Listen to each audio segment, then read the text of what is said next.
नमस्कार, श्रुत्या कोरे ब्लॉगमध्ये आपले मनापासून स्वागत। आज आपण बनवणार आहोत शेवयाची खीर।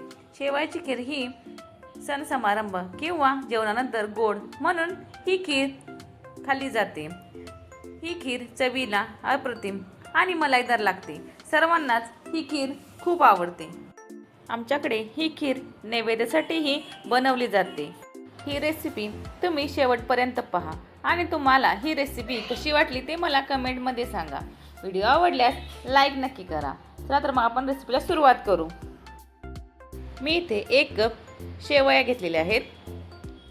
1 वाटी मी इथे 1 लिटर फुल क्रीम दूध घेतलेले आहे, ती उकळून घेतलेले आहे। थोडे काजूचे तुकडे, थोडे बदामाचे काप, वरून टाकण्यासाठी थोडेसे काजू, मनुके, 1 चमच वेलची पावडर, 2 चमच तूप। मी ती कढई गरम करण्यासाठी ठेवलेले, त्यामध्ये चमचाभर तूप कढईमध्ये गरम करून घेतले आहे। त्यामध्ये 1 कप मी शेवया घालून मंद आचेवरती गॅस करून शेवया तुपावरती चांगल्या भाजून घेतलेल्या आहेत। शेवया ह्या 2-3 मिनिटं भाजून घेतलेल्या आहेत। त्यामध्ये लगेच दूध घालायचं नाही, त्यामध्ये अर्धा ग्लास मी पाणी घातलेले आहे, कारण दुधाला गोडवा यायसाठी। त्यामध्ये 1 वाटी साखर घातलेली आहे।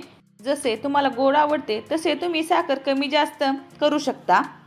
पाण्यामुळे दुधाला गोडवा येत नाही, तर शेवयाला सुद्धा गोडवा येतो, म्हणून त्यामध्ये लगेच दूध घालायचे नाही। साखर घातल्यावरती त्याला 2-3 मिनिटं उकळी येऊ द्यायची आहे। शेवया या साखरेच्या पाण्यात 2-3 मिनिटं शिजवून घ्यायच्या। त्यामध्ये दूध घालून घ्यायचे आहे। मी इथे शाईसकट दूध घातलेले आहे, हे घालून मिक्स करून घेतलेले आहे। ह्याला 2-3 मिनिटं अशीच उकळी येऊ द्यायची। उकळी आल्यानंतर त्यामध्ये 1 चमच वेलची पावडर घालून मिक्स करून घेतलेले आहे। मिक्स झाल्यावरती ह्याला 2-3 मिनिटं अशीच उकळी येऊ द्यायची। त्यामध्ये बारीक केलेले काजू,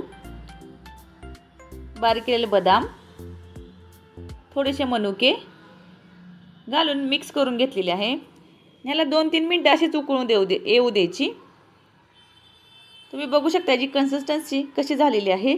ही पूर्ण शेवया ह्या घट्ट अशा झालेल्या आहेत।